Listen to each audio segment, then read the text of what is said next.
Motte and Bailey Castles can be considered to have been the original castle design, and the remains of these can still be seen across Europe, and in particular in England, Wales and northern France. They came to England following the Norman Conquest, in which William the Conqueror sought to control his newly conquered population. To do this, the Motte and Baileys were built across the nation. They had many different positives, but also a number of negatives. In this video, we look at Motte and Bailey Castles, the good, the bad and the ugly. Remember to support our channel, please make sure to subscribe.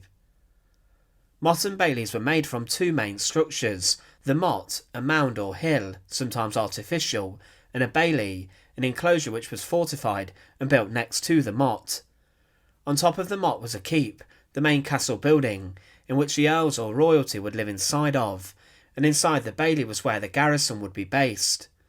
Often there were many skilled craftsmen based inside of the bailey too, where blacksmiths would create armour, for example, to supply the soldiers.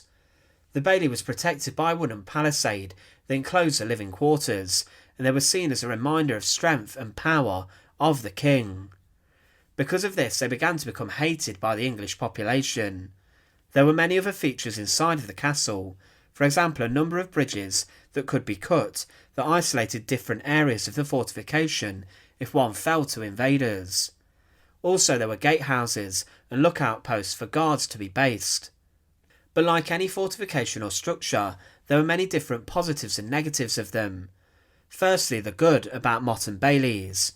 Being made from wood was a great thing, as at the time England was covered with many different forests, and this meant that the resources needed to create these structures could easily be obtained and sourced.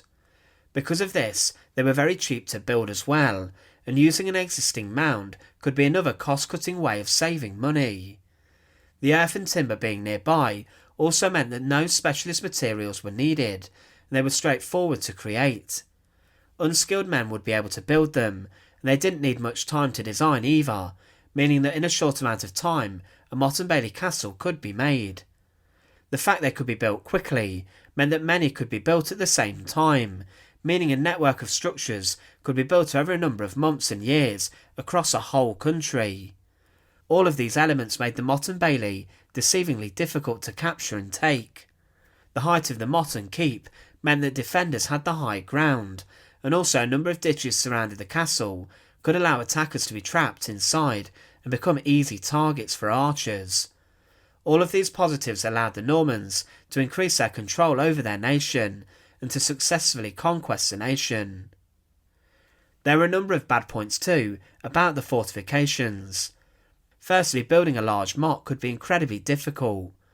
Larger hills required more earth to be piled than smaller hills, and it became difficult to build large castles and keeps placed on a large motte. Despite the hill being tall too, the bailey was often rather small for these castles in comparison. This meant that the living quarters for the soldiers inside of the barracks could be rather cramped and uncomfortable, and rather basic. Also, as they were new to England following 1066, they became a target of rebellion and oppression. The English at the Battle of Hastings were soundly beaten by the French, but during this their popular king Harold II had been slaughtered, which made many angry. Harold Godwinson had virtually been running the country during the final days of Edward the Confessor's reign, and as the Earl of Wessex he was incredibly rich and powerful. He was also very well respected, and William was seen as a usurper who had no business inside of England, and for this any method he instilled to try and control the people of England was met with hostility. Motte and Baileys were created a certain distance apart to ensure that soldiers could put down rebellions within a day of them rising up. Soldiers would march from their castle, deal with the rebellion and then return. However, there were a couple of terrible things about Motte and Baileys that meant they were rather straightforward to destroy.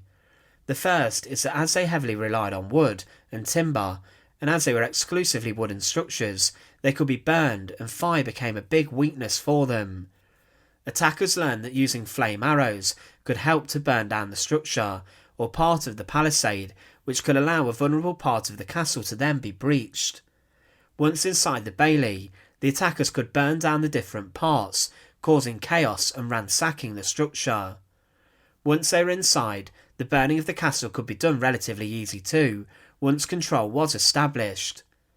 If an army was larger than the defending soldiers, they could overwhelm the structure too once inside. Yes, the castle could be cut off and isolated, but overwhelming the defences with large forces could cause chaos. Also, another bad thing about using wood is that it rots, and in the rainy climate of England, this meant that constant maintenance of the structure would need to happen. As they were built quickly, large parts could fall into disrepair over time, meaning that large-scale repair works needed to take place, and as this happened often, their owners would often abandon them in favour of different accommodation.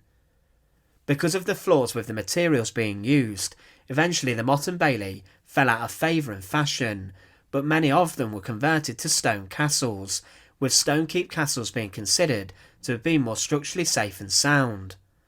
This is true, as many of these stone castles can still be seen today, and some of these are almost 1,000 years old, such as the White Tower in the Tower of London.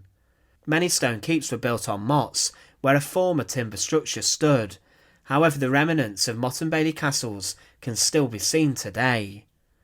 Once again, thanks for watching.